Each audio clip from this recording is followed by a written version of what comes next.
Lysandra never belonged, a half-breed, ostracized, adrift. Yet her human blood sang with an insatiable thirst for knowledge, a yearning for forbidden truths. This thirst led her to the obsidian gates of Demon University, a monument to infernal scholarship carved from the petrified screams of damned souls. The air crackled with arcane energy, a symphony of whispers promising power and despair in equal measure.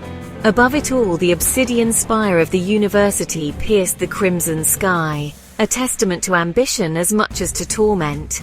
This was a place of shadows and secrets, where knowledge was a weapon and ambition a curse. Lysandra, with her mismatched eyes, one human blue, the other a demonic amber, felt the weight of countless unseen gazes upon her. Each footstep on the burning cobblestones was a rebellion against the whispering darkness that permeated every inch of this cursed place. She had crossed the threshold from curiosity, but she would have to fight, claw, and bleed to survive. In this inferno of knowledge, ignorance was not bliss, it was oblivion. The first night under the blood-choked sky was the Night of Pacts. Novices, their faces etched with a mixture of fear and morbid fascination, gathered in the university's grand hall. The air hung heavy with the stench of brimstone and unfulfilled promises. A single brazier, fueled by the stolen dreams of mortals, cast long dancing shadows on the obsidian walls. Lysandra felt a tremor of fear, but it was quickly consumed by the inferno of her ambition. She would not be another forgotten soul.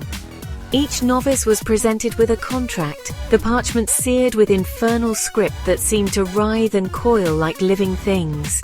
The ink, a mixture of blood and ichor, shimmered with an unnatural luminescence. Lysandra's hand trembled as she signed her name, the scratch of the quill echoing in the oppressive silence. With that signature, she was bound to the university, her fate intertwined with its own sinister destiny. The price of knowledge had been set. The currency was her soul.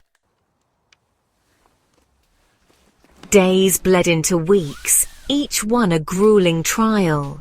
Lectures were battles of wits, where professors, their eyes burning with infernal fire, dissected theories of damnation and the mechanics of despair. The library, a labyrinthine repository of forbidden texts, whispered secrets that could drive a mortal mad. Lysandra, fueled by a desperate hunger for knowledge, threw herself into her studies. Sleep was a luxury she could ill afford. Her only solace was found in the company of other outcasts drawn to this place of shadows. There was Vorin, a fallen angel with eyes as blue as the sky he could no longer touch, his wings clipped and broken. And Azazel, a demon of shadows and secrets, his very presence a captivating dance between darkness and desire. They were rivals, allies, confidants, bound together by the shared experience of existing in this crucible of despair. Azazel was a forbidden whisper in the darkness. His touch, when their hands brushed in the library's flickering lamplight, sent shivers down Lysandra's spine.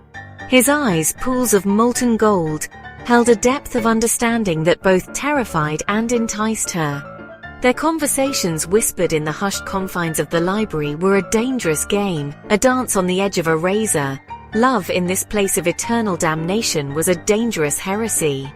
Vorin, sensing the shift in their dynamic, grew distant, his gaze hardening with each stolen glance between Lysandra and Azazel.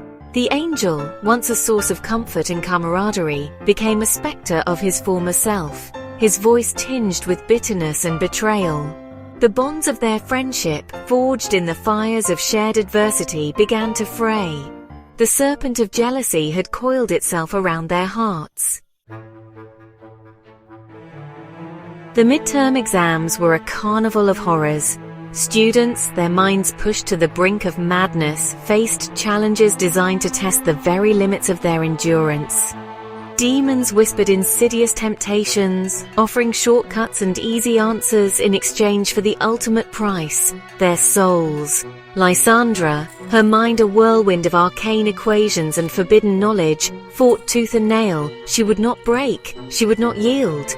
It was during the final trial, a harrowing descent into the heart of the university's labyrinthine underbelly, that Vorin struck. Driven by jealousy and despair, he betrayed Lysandra, leading her into a trap sprung by a rival house. The pain was blinding, the sense of betrayal even more so. As darkness closed in, Lysandra realized with a sickening certainty that the university wasn't just a place of learning. It was a predator, feeding on the despair of its students. Left for dead, Lysandra was found by Azazel. He carried her, broken and bleeding, to a hidden chamber deep within the university's bowels, a place untouched by the insidious influence of the Spire. There, as she hovered between life and death, he revealed the terrible truth of the university. The Spire, he explained, was not just a symbol of ambition, it was a conduit, drawing on the despair and negative energy generated by the university to fuel a ritual of unimaginable power. The professors, the curriculum, the very trials themselves, all were designed to cultivate despair, to break the students and mold them into instruments of darkness. Lysandra, he revealed, was different. Her human half, her capacity for love and compassion, made her resistant to the Spire's influence. She had a choice to make: embrace the darkness and become a tool of the university, or fight for her humanity, for a chance at a different kind of freedom. The final exams, a culmination of years of grueling study, a test of will and intellect. But for Lysandra, it was a battlefield. Armed with the knowledge gleaned from Azazel and fueled by the fires of betrayal, she turned the university's own teachings against it. Her every answer, every spell was a rebellion against the suffocating despair that permeated the very air. The university, sensing a threat to its carefully crafted ecosystem of despair, reacted with fury. Walls bled, floors buckled. The very foundations of the university shuddered as Lysandra, her voice echoing with newfound power, challenged the very nature of the institution. The Spire, its obsidian surface cracking, pulsed with an angry, malevolent light. The Abyss, it seemed, was not pleased. In the end, there was no grand victory, no glorious triumph. Lysandra, her body and soul battered but unbroken, chose exile.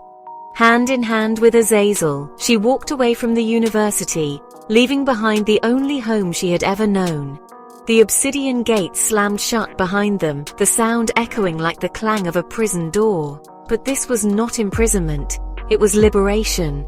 The road ahead was long and fraught with peril. The demon realm, a desolate wasteland of fire and ash, offered little comfort.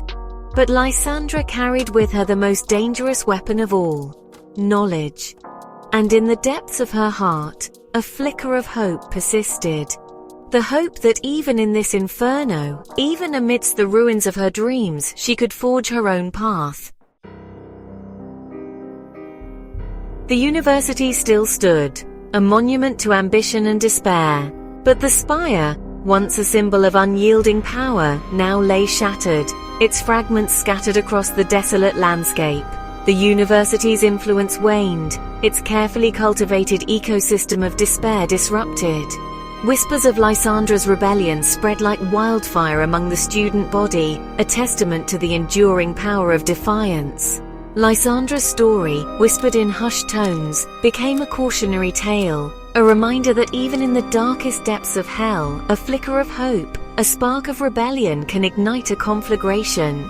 The Abyss, it seemed, had underestimated the resilience of the human spirit.